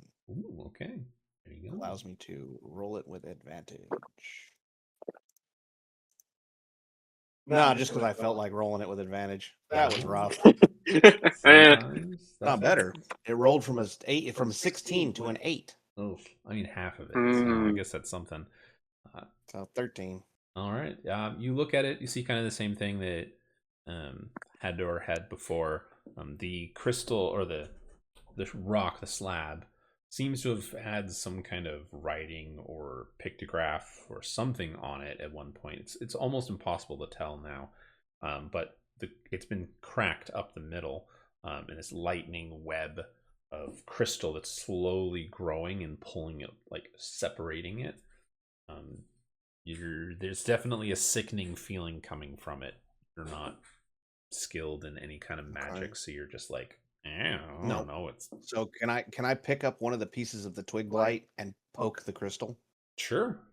You poke at it, and a shard of crystal wiggles like it's coming loose, and you keep poking at it, and then maybe about a 3-inch by, we'll say, half-inch long, wide crystal shard pops out onto the ground, and it glows faintly for a moment, and then the light slowly dissipates from it. Can I attack it with my sword? I need to use the bathroom. I'll be right back. Yeah. You may totally attack it if you wish. I'm gonna pick that little crystal up and pocket it because I like shiny things. All right. So I'm probably gonna regret that later. Sethlina, where, like, are you attacking the rock, crystals? What are you attacking? The stone. Okay, it's just a stone. You hit it, it chips a piece, but nothing.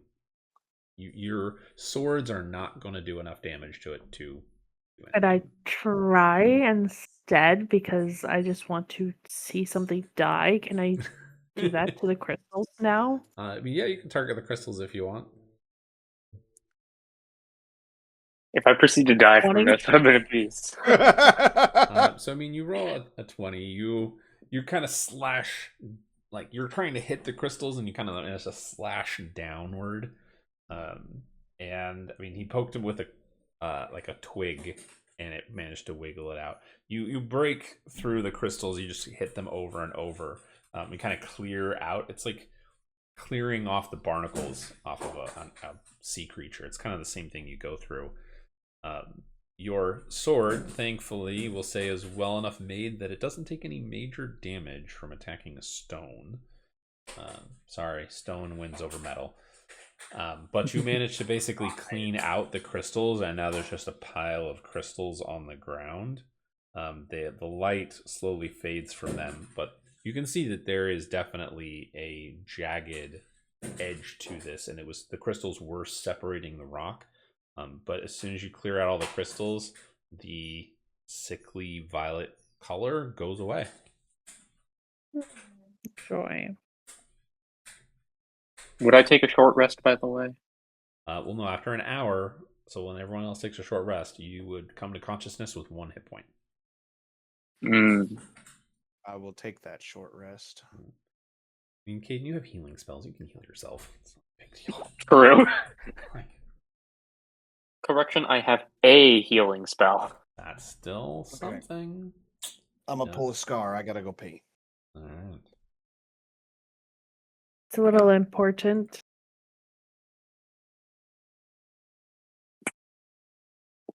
All right, so we'll say you guys take your short rest. Mark it off. Hador, you come to consciousness with 1 hit point. And you look around and you see down next to you the piles of crystals that were in the rock, and they're not in the rock anymore. What did I miss? Everything. Clearly. What happened? Made the stone stop glowing and the fox and the twigs to go away. Okay. I'm gonna get up and like brush myself off and just look at them and be like, my boots, they're completely ruined. His boots are ruined. And they He are just got back. very ruined. Should have taken that Cure mending wounds. spell. I do have a mending spell, actually. Then you can fix your boots. There you go. I'm gonna do cure wounds on myself. 10 points of health. Hey, Jesus. how about that? Well, I got a 1 and a 6, and then I have a +3. The wounds on your For my legs healing. go away, mostly go away. Now they're kind of a reddish color. They're sore, but you will not It's a have any bird. scars. It's the kitties. Aww. And then can I use mending on both my boots? Mending will take some time, but yes, you may use mending over time to mend your boots. I mean, mending is a minute. And with the damage to your boots, it'll probably take about 10 minutes. Boots. Boots with the fur. There's no fur on these ones. Sorry. Oh, They're that's just basic boots. boring. Yeah. All right. So you guys have some crystals, pieces that you've picked up now at this point. Can I pick up some pieces of the little twig guys? Put them in my pockets. Sure. Perfect. I'm Oh, gonna what go that up to means. the pile of crystals. Oh, just me healing myself and saying that my boots are ruined. What did we learn? Other than getting crystals? To not ruin the boot. Not much. I mean, you guys were asked to bring some kind of proof of what was going on. And there's nothing else around. No, there's nothing Ugh. else. Mm-mm. No magical items. Nope. Yes, each one of the foxes is carrying an eye of Vecna. It's like, wow, Each where fox do you is carrying a find legendary these and a hand. items? Like, and a hand of Vecna. yeah, You don't want to know where they were holding it. yeah. You don't want to know. Yo, You find this great sword that is 4 times the size of the creature in the creature somehow, and you're like, wait, what? No, it doesn't work. crazy. Sorry, this This is one of isn't- those. You're gonna find a little more realistic here. Like, if there's gonna be some kind of loot that you would get, it would fit on or in the creature in some way. That's one of those we don't ask moments. It's like, No, see, we just it don't makes ask. sense that a shadow fox has a scimitar. So Yeah. 100%. and it's magical. That's legendary. So that makes Yeah. perfect sense to me. Totally. Yeah. You're only level 2 and you're getting artifact items. Everybody gets an artifact. Why not? Level 2. Okay. I will pass on that artifact item because it could be good, but it could also be really bad. More likely to be really bad. Yeah. All right. Well, If you're giving us something like a relic. What do you guys want to do? Well, I've collected up the little pieces of the twig blights, and I've collected, a small handful of crystals, and I'm not collecting rotting fox fucking heads, so that's out the question. Yeah. You would go to look at the bodies and inspect them, and they are literally melting away in rot. Like you would try to pick one up, and it's just disintegrating in your hands if you wanted to. Like, Yum. Out of curiosity, does the area feel different that now that the crystals are off the rock? Make a religion check.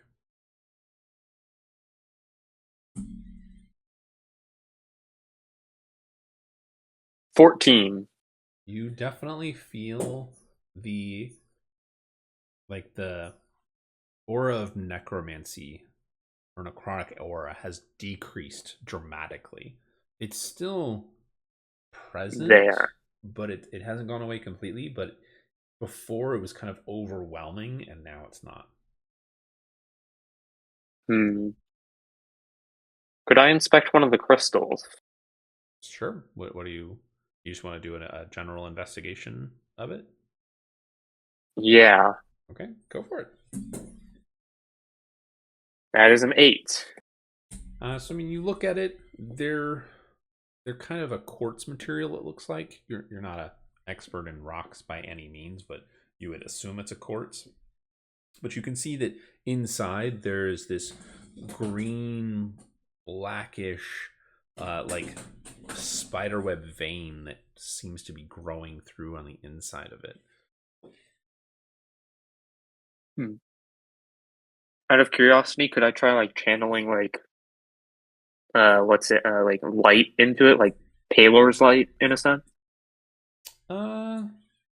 So I would say yes, but to do so, you're gonna have to give up a spell slot. Oh, you're gonna be channeling enough magic energy into this thing to try and figure something out. You can certainly do it if you want. Sure. Okay, so mark off a spell slot. You done. Channel the energy for one of your spells into it, and you watch as the crystal itself gets, for a brief moment, there's this, it seems like holy energy is being filled into the space, and then the crystal lattice, the purple void, black void, flashes, and you feel it press back against you. All of you feel this wave of sickness wash over you, and it's gone in a moment. But as it does, you look at the crystal, and it's pulsing a greenish color for a moment, and then it slowly flickers, fades, and goes back to what it was before. Caden, anybody with Arcana that is proficient in Arcana can roll for this. But Caden, I will let you roll a religion check. How do you know if you're proficient? 15. Proficiency, you'll have a little black dot next to it. Okay, thank you. Or red dot. Or red, yeah. Depends on the if color. If it's filled in, you're proficient. Yeah. Okay, good to know. Okay, so what is it when it's filled down in a circle around it? That means you have expertise in it. Oh, perfect. Good to know. Yeah. So proficient means you get to add your proficiency. Expertise means you add your proficiency twice. It should figure all that stuff for you. Oh, okay. Because I have that for perception. Yeah, that would make sense. Your perception number is probably really high. Probably like a 9 or something. 6. 6? Plus okay. 6. Yeah. Yeah, that makes sense. Okay. So did anybody else have Arcana proficiency? I do not. No. Okay. So just Caitlin then. So Hadar, as you watch, as you kind of look at the crystal in your hand, and it's just a shard of it for that matter. So it's maybe, we'll say maybe up 3 or 4 inches long, maybe about half an inch in diameter. Yes, Laurel, that is the door. But you are aware that crystals in general have been known to resonate with certain types of magic. They've also been used to empower magical items, to make them more powerful or to make them last longer, some like a status effect of some kind. They're used pretty rarely, but they're mostly for arcane magic. There are some crystals that resonate with certain types of magic. You're looking at this one in your hand, and you know from what you've done to it that this crystal resonates with necrotic magic, which definitely fits with what you know has been going on in the area. Undead and necrotic energy, these crystals, whatever they are or wherever they're coming from, are fueling that, or creating the aura that's causing it. They're helping empower it. Yes. In a sense. Yes, correct. This is not good. These crystals, they resonate with necrotic energy. It would be wise of us to bring this back to Brother Orlin and show him.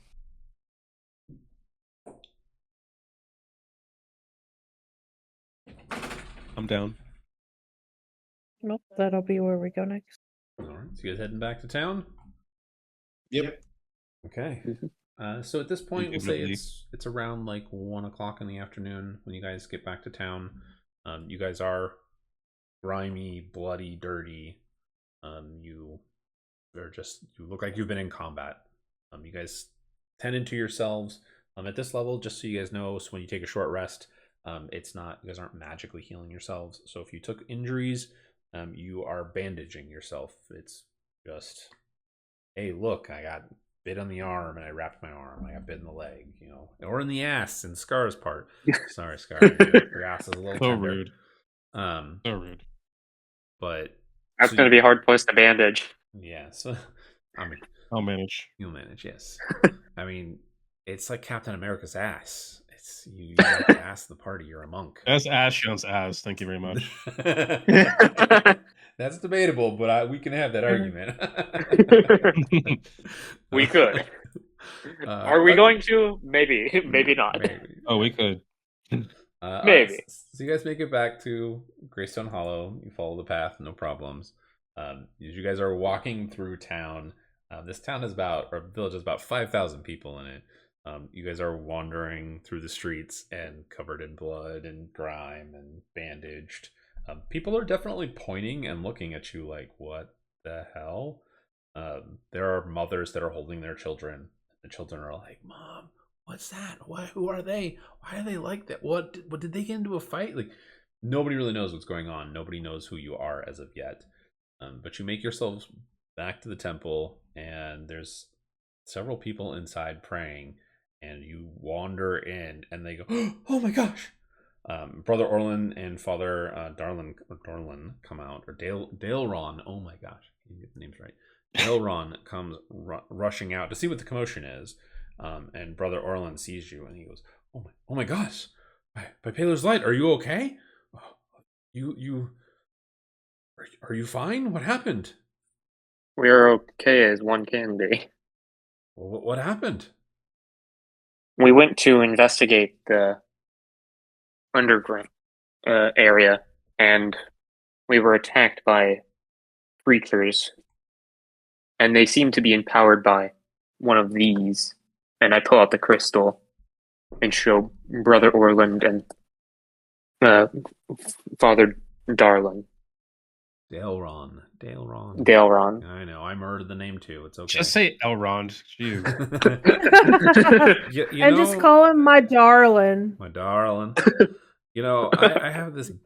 This happens with every D&D game I run, even with my homebrew games. I come up with like NPC names, and the players always murder them. They'll change them to something else every time. It's this running. We just butcher the names. I'll just butcher them more and say Daddy Elrond. Let's just go with that.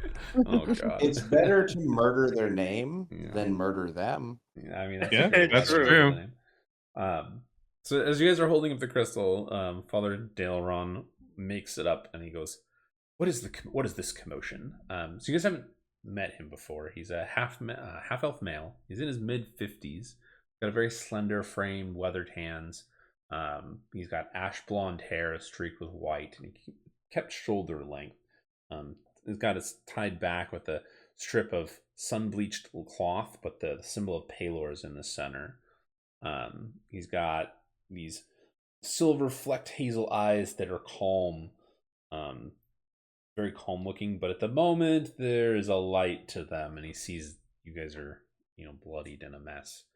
And he looks at Brother Orland, and he goes, Brother Orland, are you starting more tall tales of what you believe is wrong?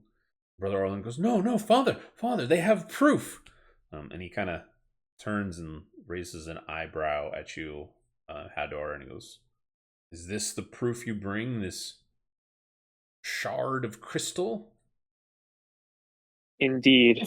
From what I have... It's not like we got the injuries some other, random place, along with the undead that we encountered before we entered into town. As soon as you say the undead, people in the church go, or in the temple go, oh, the undead, oh my gosh. And Father Delron looks at you, perturbed that you're mentioning the undead at the moment, and he goes, it's okay, everyone, it's okay.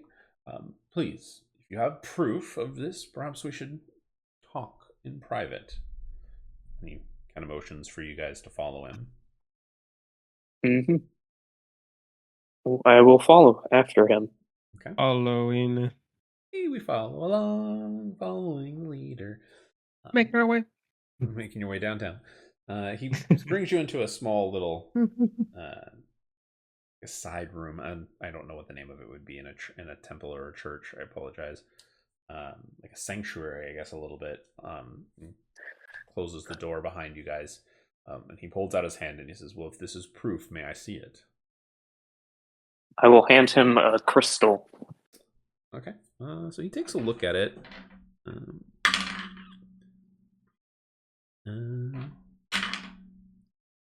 He at first, he glances at it, kind of holds it up disbelievingly, and he's like, it's a crystal. But Brother Orland's he's like, Father, please, I'm asking, please take this seriously for me. And he goes, fine, Brother Orland. And you can see he kind of pulls out of this pouch a set of a set of glasses, and he puts them on, and he kind of starts to inspect the crystal, turns it, looks in the light, and then he holds it up, and then he goes, by the gods, and he drops it, and you hear it clatter to the ground, and he kind of looks very pale. This is not good. This is not good at all. Where did you say you found this? We found it in the same place where what's her name? Where Lena Felspar became ill. Whisperwind Glen. Yeah, Whisperwind Glen. It's just Whisper Glen. Whisper Glen. Yeah, Whisper Glen. He kind of continue to butcher names. Continue to butcher names, indeed. He kind of takes a breath, bends down, and takes a cloth to pick up the crystal, and holds it up, and he goes, well, I thank you for bringing this to my attention. And he goes, Brother Orland, I'm sorry I did not believe you, but you are correct. This is not natural. There's something foul about this. He turns to the rest of you and he says, well, you have returned. I assume that you took care of whatever is there for the moment? You should probably check out the stone to see if there's anything else at some point. Well, I will bring this up with the elder and see what she wishes to do about it, but this is most disturbing. You'll excuse me. I will go and speak to her now. This is very much. And he takes the crystal that you gave him and he kind of wraps it in the cloth and then he leaves. Brother Orland looks relieved and almost has this kind of smirk on his face, considering knowing that he was right to begin with. And he goes, Well, kind of bounces on his toes. And, but yes, I promised you a reward, did I not? Yes. Remain here for a moment. I'll be right back.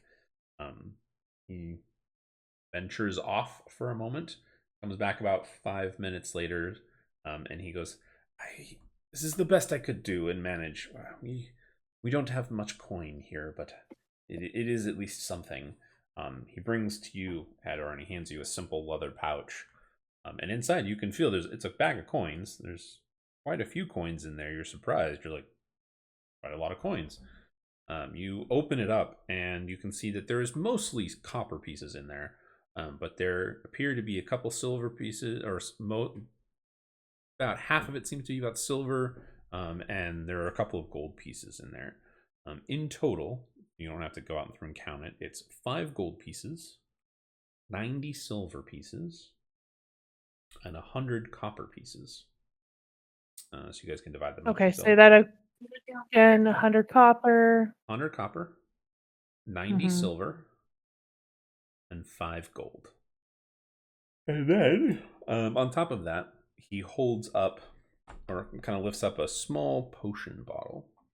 And he says that this is known as the Sun Petal Tonic. It's a potion that they brew from some rare blossoms that only bloom near the monolith under moonlight and the morning sun. I will give you guys the link to it in Discord. So you have that he hands you, a single tonic. You don't want to read it. It says, drinking this tonic grants temporary hit points equal to 1d4 plus your constitution modifier, and causes your footsteps to glow within 20 feet harmlessly for 10 minutes. Bait. That would be really good bait. That's true. But you get temporary hit points too. 1d4 plus your con modifier. I mean, I guess for people who are more squishy, probably help. It's saying the page can't be found for the magic item. Are you signed in? I should. I've got it. I can see it. Why? Why? Soft golden liquid. Technology, why? Logging out. Yeah, I can see it. Yeah, I can see it. It's called better internet. Oh. It's called me getting signed out. It's called being signed out on my phone. Yeah, they did an update, like on their entire website. They fixed some stuff on the back end, and it kicked everybody out of D&D Beyond.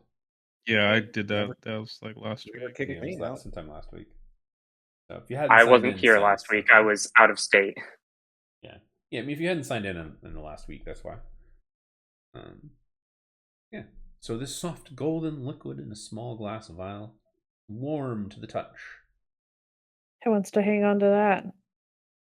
I guess I can. Whoever does, just add it to your character sheet. I am not adding it for you. And don't forget to manage your. Yes, if you used arrows or ranged weapons, make sure you mark off that you used your arrows. Yes, so he gives you that. He thanks you and says he appreciates everything you've done. You now have a friend in him at the moment. Have earned an ally of sorts. Someone that'll vouch. Got a friend in me. You have a friend in me, indeed. And that is where we will end tonight. So Kaden almost died. Again. Almost died. Yeah. Yeah. Like died. Session 1. Yeah. Have you had someone like die in session 1? Yeah, but they were level 1. Yeah. How many sun petal tonics did he give us? 1. And then the reward cash breakdown is in Discord. Yeah, each. I added it. Should I would you recommend it being in the backpack or equipment? So if it's in your equipment, you can use it. If it's in your backpack, you can't use it.